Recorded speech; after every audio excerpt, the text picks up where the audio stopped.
गुलाम के अंदर ऐसी ताकत कैसे आ सकती है? आखिर कौन है ये रिकोदर? इसकी सच्चाई का जल्दी पता लगाओ। ये गुलाम मुझे चाहिए, इसे कोई हाथ भी नहीं लगाएगा। अब ये मेरा है, मेरी एक इच्छा के बदले मैं इसे मांगती हूँ। राजकुमारी, आप अपनी आखिरी इच्छा एक मामूली सा गुलाम पे क्यों बर्बाद करना चाहती हैं?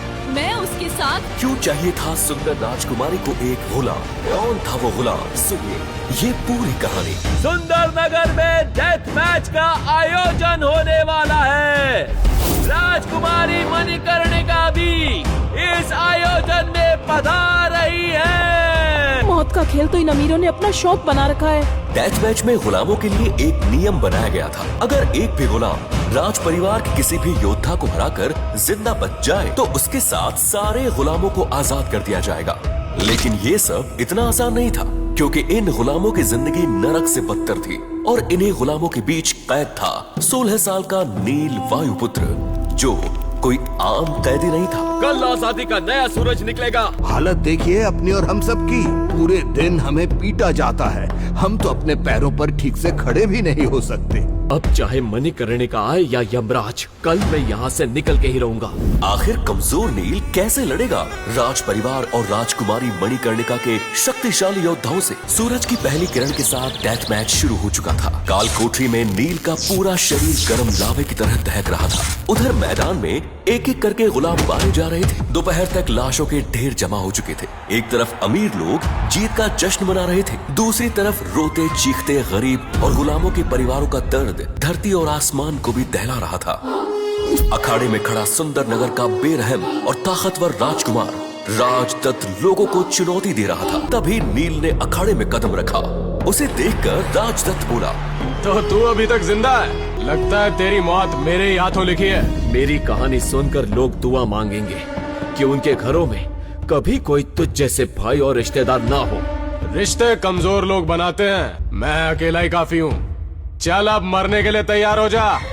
राजदत्त ने अपने हाथ की मुट्ठी को कसना शुरू किया और उसके शरीर में नीली ऊर्जा दौड़ने लगी। उसकी ताकत 100 हाथियों के बराबर थी।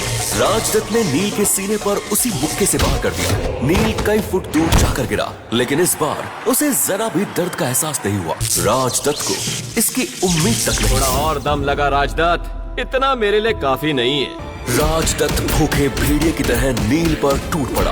वो जितना उसे पीटता, नील के शरीर में उतनी ही ज्यादा ताकत पैदा होने लगती। ये देह शोधन तकनीक थी, जिसमें शरीर को जितना पीटा जाता वो उतना ही ज्यादा ताकतवर बन जाता था।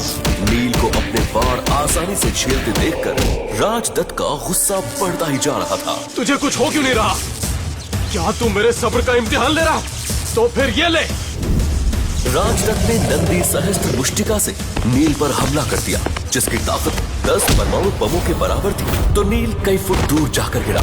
शोरगुल थम गया। नील पर इसका गहरा असर हुआ। तभी उसकी आत्मा में बसे 9 दिव्य नागों की शक्ति जाग उठी। नील की कुंडलिनी शक्ति के 4 चक्र एक साथ चमकने लगे। वो फिर उठ खड़ा हुआ।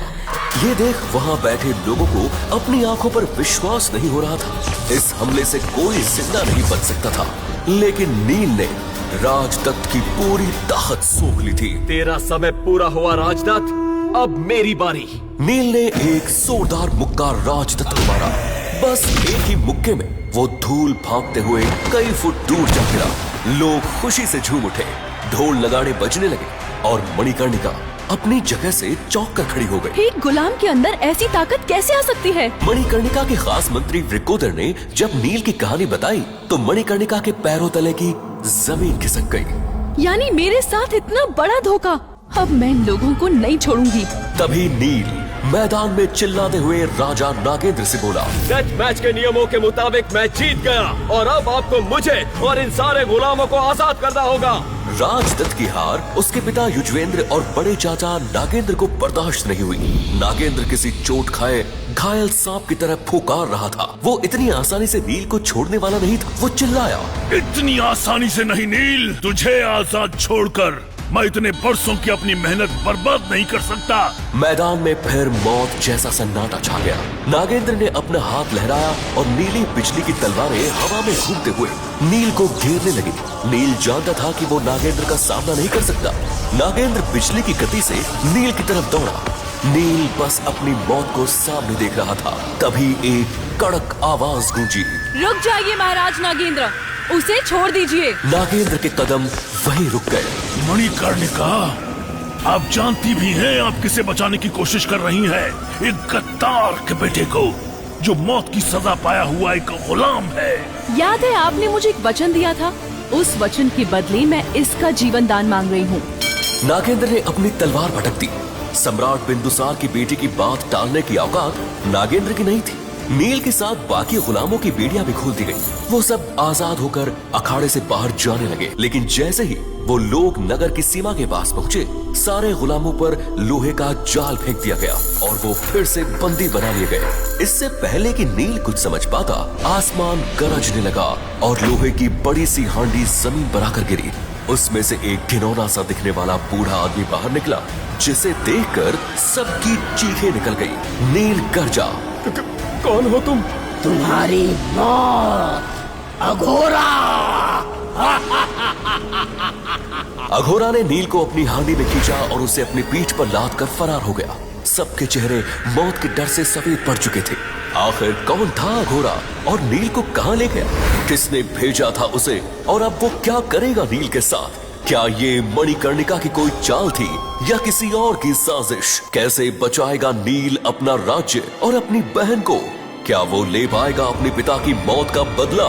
सारे सवालों के जवाब मिलेंगे सिर्फ पॉकेट एफएम पर। आज ही डाउनलोड करें और फ्री में सुनना शुरू करें। देश का सबसे धमाकेदार शो महागाथा, सिर्फ और सिर्फ पॉकेट एफएम पर।